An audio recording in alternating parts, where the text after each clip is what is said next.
মই আছো 9 লাখ টকাৰ মাজত। প্ৰথমতে টকাৰ হিচাপটো আপোনালোকক দি লৈছো, আপোনালোকে হয়তো আচৰিত হ'ব 9 লাখ টকা কেনেকৈ। ইয়াত আছে হাঁহ 3000ৰো অধিক আৰু এটা হাঁহৰ বিক্ৰী মূল্য 300 টকা। যদি আমি 3000 আছে বুলি ধৰি লওঁ তেনেহ'লে 300 পূৰণ 3000 তাৰ মানে 9 লাখ টকা। এটা হাঁহৰ পোৱালি কিনিছিল 45 টকাকৈ আৰু তেওঁ হাঁহ আনিছিলে 4000 আৰু আমি যদি হিচাপটো কৰোঁ 1,80,000 টকা তেওঁ হাঁহৰ পোৱালি কিনোতে খৰচ হৈছিলে। কিন্তু কিছু বেমাৰৰ বাবে হাঁহৰ পোৱালি 500 মান মৰিলে আৰু বাকী থাকিল হাঁহ 3500। তেওঁ এতিয়া বৰ্তমান হাঁহ বিক্ৰী কৰি আছে যোৰা 600 টকাকৈ। জুলাই মাহত আনিছিলে, জুলাই, আগষ্ট, ছেপ্টেম্বৰ, অক্টোবৰ, তাৰ মানে 3 মাহ হৈছে, 90 দিন। প্ৰথম যেতিয়া তেওঁ জুলাই মাহত আনিছিলে তেতিয়া তেওঁ দানাৰ বাবে প্ৰতিদিনে খৰচ কৰিব লগা হৈছিল 8,000 টকা, তাৰ মানে মাহেকত 2,40,000 টকা।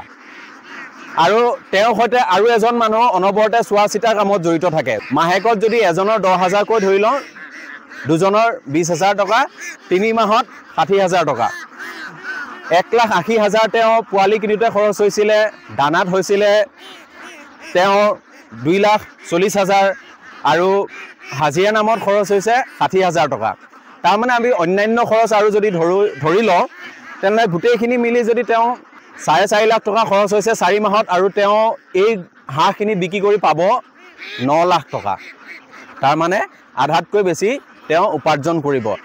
কিন্তু ইয়াতে এটা কথা আছে, যিসকলে দানাৰ খৰচ কমাব পাৰে তেওঁলোকেহে লাভৱান হ'ব। কিয়নো আমি কৈছোঁৱেই যে প্ৰথম মাহত তেওঁ দানাৰ নামত খৰচ হৈছিল 2,40,000 টকা। যিসকলৰ ডাঙৰ ডাঙৰ পুখুৰী আছে, এনেকুৱা বিল আছে, বিলত যদি মুকলিকৈ চৰাব পাৰে তেওঁ দানাৰ খৰচটো কমি যায়। তেওঁ এতিয়া জুলাইৰ পাছত ইয়াত দানাৰ নামত তেওঁ খৰচ কৰিব লগা হোৱা নাই। তাৰমানে 2,40,000কৈ যদি দুমাহত ধৰি লওঁ 5 লাখ টকা দানাৰ খৰচটো তেওঁ কমাইছে মুকলিভাৱে এৰি দিয়াৰ বাবে। সেইটোৱে কৈছোঁ, যদি যিসকলৰ ওচৰত বিল আছে, পুখুৰী আছে, তেওঁলোকে এনেদৰে হাঁহ পুহিব পাৰিলে ভাল লাভৰ অংশ এটা পাব। আৰু গাঁও অঞ্চলৰ বাবে এই ব্যৱসায়টো খুবেই লাভজনক হ'ব। যিসকলে আৰম্ভ কৰিব বিচাৰিছে তেওঁ সদায় আমি কথা পাতি গম পালোঁ, তেওঁ ইয়াৰ পৰা যিখিনি লাভ হ'ব বা মূলধনটো থাকিবই সেইখিনিয়ে তেওঁ দ্বিতীয়বাৰৰ কাৰণে আকৌ বিহুলৈকে সাজু কৰিব অন্য এটা বেটছ। গতিকে যিসকলে হাঁহৰ ব্যৱসায় এনেদৰে আৰম্ভ কৰিব বিচাৰিছে, মই তেওঁৰ ফোন নাম্বাৰটো ভিডিঅ'টোৰ তলত লিখি দিম। আপোনালোকে যোগাযোগ কৰি হাঁহৰ ব্যৱসায়টো আৰম্ভ কৰি আপোনালোকেও লাভৱান হ'ব পাৰিব। ধন্যবাদ ভিডিঅ'টো শেষলৈকে চোৱাৰ বাবে।